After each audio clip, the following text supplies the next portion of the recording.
बिस्मिल्लाहिर्रहमानिर्रहीम अस्सलामुअलैकुम जी। मैं हूँ इकरा तारिक। आज हम बनाएंगे दानेदार बर्फ़ी। तो इस बर्फ़ी का जो नाम है और ये बहुत अच्छी बनती है, इस बर्फ़ी का नाम है जी मोहन थाल बर्फ़ी। मोहन थाल बर्फ़ी को दानेदार कैसे बनाएंगे, कैसे इसमें टेस्ट डेवलप करेंगे, कैसे इसमें परफेक्ट हम लोग मीठा ऐड करेंगे, तो इसे आप लोग भी फटाफट से अपने घर पर बना सकते हो। चलिए आइए करते हैं इस मज़ेदार बर्फ़ी को बनाना शुरू। बिस्मिल्लाहिर्रहमानिर्रहीम। एक बाउल में आप लोगों ने यहाँ पर 2 कप इस तरीके से बेसन डाल देना है, यानी कि ग्राम फ्लोर। ठीक है, तो ग्राम से मेजर करेंगे 250 ग्राम हमारे पास ये बेसन है। अब बारी आती है इसमें 4 टेबलस्पून यानी कि 4 चम्मच दूध डालने के। आप लोग कच्चा दूध यूज़ करें या बॉयल करें या टेट्रापैक, जस्ट 4 टेबलस्पून आप लोगों को यहाँ इसमें दूध ऐड कर देना। और 4 टेबलस्पून यानी कि 4 चम्मच ही आप लोगों को यहाँ पर घी का इस्तेमाल करना है। तो मैं दूसरा घी यूज़ करी हूँ, आप लोग चाहें तो देसी घी भी इस्तेमाल कर सकते हैं, लेकिन आपको ऑयल का इस्तेमाल इसमें हरगिज़ नहीं करना है। अब इसको आप लोग हाथों की मदद से अच्छे तरीके से मसलते हुए मिक्स करेंगे, यकजान कर देंगे इसको। तो लीजिए इस तरीके से हमने मिक्स कर लिया। अब इसे कवर करके 10 मिनट के लिए किचन में रूम टेम्परेचर पर छोड़ देंगे। अच्छे तरीके से क्यों छोड़ना मैं आगे आपको समझाऊंगी। इसी वजह से हमारी जो मोहन थाल बर्फ़ी है दानेदार और परफेक्ट बनेगी। तो चलिए फटाफट से चाशनी यानी कि शुगर सिरप इसका रेडी करते हैं। एक पैन लेंगे, उसमें 1 कप भर के आप लोगों ने चीनी यानी कि शुगर डाल देना है। आधा कप भर के आप लोगों ने इस तरीके से पानी का डाल देना है। तो मेजरमेंट यही रखिएगा। अब अगर आप लोग चाहते हैं कि आपकी चाशनी क्रिस्टलाइज ना हो, हलवे की प्रिपरेशन पहले करेंगे, चाशनी को रेडी करके साइड पर करते हैं। तो एक मीडियम साइज़ का लेमन लेना, उसका सारा जूस इसमें इस तरीके से आप लोगों ने डाल देना है। फ्लेम को मीडियम करके इसे पकाने का जो तरीका है वो आप लोगों ने स्टार्ट कर देना है। तो लीजिए यहाँ पर चाशनी हमारी रेडी है। जब चीनी अच्छे तरीके से डिजोल्व हो जाए, बिल्कुल भी एक दाना भी ना इसका रह पाए, इसके थोड़ा सा चिपचिपी टाइप टेक्सचर हो जाए, थोड़ी सी थिक हो जाए, फ्लेम को ऑफ करके इसे करते हैं साइड पर।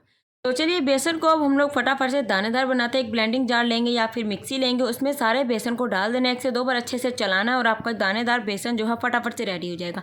अगर आप ये वाला स्टेप नहीं करना चाहते तो इसे छाननी की मदद से अच्छे तरीके से एक बार छान लीजिएगा, ताकि इसका जो टेक्सचर है वो दानेदार हो जाए। तो जिस ट्रे में आप लोगों ने मोहन थाल बर्फ़ी को सेट करना है, असेंबल करना है, डालना है, उस ट्रे को आप लोग ऑयल या घी से ग्रीस करके पहले ही रख लीजिएगा, क्योंकि बाद में आपको बिल्कुल भी टाइम नहीं मिलेगा। तो लीजिए हमने रेडी कर लिया है, इसको करते हैं साइड पर, चलते हैं अपने नेक्स्ट प्रोसेस की तरफ। तो चलिए मोहन थाल बर्फ़ी को बनाना करते हैं स्टार्ट। आप लोग कोई भी कढ़ाई ले लीजिए या फिर कोई नॉनस्टिक बर्तन भी इस्तेमाल कर सकते हैं। अब घी को आप लोगों ने लेना है 1 कप के 3 हिस्से। ठीक है, 1 कप का 1 हिस्सा निकाल देना है, 3 हिस्से यानी कि पौना कप आप लोगों को घी लेना है। ऑयल का इस्तेमाल नहीं करना है। बर्फ़ी को बनाते वक्त हमेशा घी का इस्तेमाल करें। और इस तरीके से जब थोड़ा सा गर्म हो जाए, फिर सारा जो बेसन हमने रेडी करके रखा था, दानेदार बना कर रखा था, वो सारा इसमें आपको डाल देना। फ्लेम को आप लोगों ने रखना है जी मीडियम। उसके बाद आप लोगों ने 10 मिनट के लिए इस तरीके से इस फ्लेम मीडियम रखते हुए इसके अच्छे तरीके से भुनाई करनी है। बेसन की सारा कच्चापन दूर करना है। आप लोगों को कोई भी इसमें आर्टिफिशियल कलर इस्तेमाल करने की बिल्कुल भी ज़रूरत नहीं है। इस बर्फ़ी का कलर खुद ब खुद बहुत ही ज़्यादा खूबसूरत निकल कर आ जाता है। तो यहाँ पर देखिए इसकी हम बुनाई कर रहे हैं। वेट में बिल्कुल बेसन जो है ना बिल्कुल लाइट हो जाएगा। आप लोग चम्मच चलाते रहेंगे और ये ना फूलना स्टार्ट हो जाएगा, क्योंकि हम लोग दानेदार मोहन थाल बर्फ़ी बना रहे हैं। तो जब हमने जो पहला स्टेप किया था ना, उसकी वजह से ये बेसन फूलता भी है, राइस भी होता है और वेट में बिल्कुल लाइट हो जाए। इसकी बुनाई करते हुए तो आपको बहुत मज़ा आता है। तो कुछ लड़के होती है जो कहती है हमें कुकिंग नहीं आती, हम कहाँ से सीखे। मैं आप लोगों को बताती हूँ कि YouTube is a big institute specially for cooking के लिए। ठीक है जी, कुकिंग जो लड़कियाँ सीखना चाहती हैं यूट्यूब पर आएँ, सीखें। अपने पास मेजरिंग कप्स ला कर रख लीजिए, एक डायरी रख लीजिए। ठीक है, मेजरमेंट को लिख लीजिए। फिर चीज़ को जब आप ट्राई करने जा रही हैं ना, बना रही हैं, थोड़ी सी मिकदार में बनाएं, आपकी चीज़ अच्छी बन जाती है। हमेशा के लिए याद रखें। और कुकिंग करना कोई मुश्किल नहीं होता। मैंने भी ज़्यादातर कुकिंग यूट्यूब से ही सीखी है। और कुछ अपना दिल लगाकर अगर आप करेंगी ना तो आप सीख जाएंगी। आपको किसी भी इंस्टीट्यूट में जाकर फीस पे करने की ज़रूरत नहीं है। आप यूट्यूब पर सीखिए। यूट्यूब पर बहुत ही ज़्यादा बेहतरीन सी कुकिंग की जो शेफ़ है वो आपको मिल जाएंगी। तो अगर आप लोग दिल से किसी भी चीज़ को करना चाहें ना, तो आप लोग कर सकते हैं और किसी भी चीज़ को आप लोग नामुमकिन को मुमकिन बना सकते हैं। तो ये देखिए 20 मिनट बुनाई करने के बाद हमें इसमें आधा कप दूध डाल देना है, कच्चा या बॉयल कुछ भी, सिर्फ और सिर्फ आधा कप दूध डालना है। दूध इसलिए डालना है ताकि ये बहुत ज़्यादा बेहतरीन और दानेदार हो जाए। दूध डालने के बाद तकरीबन इसकी 10 मिनट बुनाई करेंगे। दूध को एक्स्ट्रा जितना भी दूध होगा उसे अच्छे तरीके से इसमें ड्राई करेंगे। चैनल पर नहीं होता है सब्सक्राइब कर दिया करो, कर दिया है तो दिल से आपकी बहन करती है। आप लोगों का बहुत ज़्यादा शुक्रिया। तो लीजिए यहाँ पर फ्लेम को बिल्कुल लो कर देना। बारी आती है अब रेडी किया हुआ शुगर सिरप यानी कि चाशनी डालने की, जिसे थोड़ा सा गर्म करके आप लोग इसमें डाल देंगे। डालते वक्त फ्लेम को बिल्कुल लो रखिएगा ताकि बेसन जल ना जाए। तब इसकी बुनाई करेंगे। तकरीबन हमें 10 मिनट के लिए चाशनी की अच्छे से बुनाई करनी, ताकि जितनी भी चाशनी है वो इसमें अच्छे से ड्राई हो जाए। और ज़्यादा आप लोगों ने बुनाई इसकी नहीं करनी, वरना बहुत ज़्यादा आपकी ये मोहन थाल बर्फ़ी नरम बनने के बजाय बहुत ज़्यादा हार्ड हो जाएगी। वीडियो अच्छी लग रही है तो यार वीडियो को लाइक करो, शेयर करो, कमेंट करो ज़बरदस्त वाला, ताकि मैं देखूँ।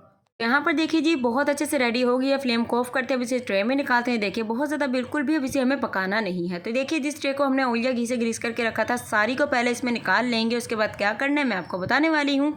तो लीजिए इसे स्पैचुला से बिल्कुल इक्वली एक जैसा सेट कर देंगे।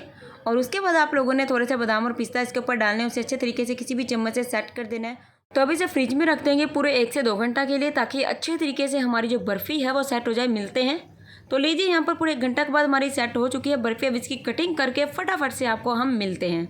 तो लीजिए यहाँ पर मैंने बर्फ़ी की कटिंग कर दी है। तो एक पीस मैं आपको निकाल कर भी दिखाती हूँ कि ये देखिए इजीली निकल आता है। ऐसा नहीं कि निकालते वक्त बर्फ़ी टूट रही है कुछ भी।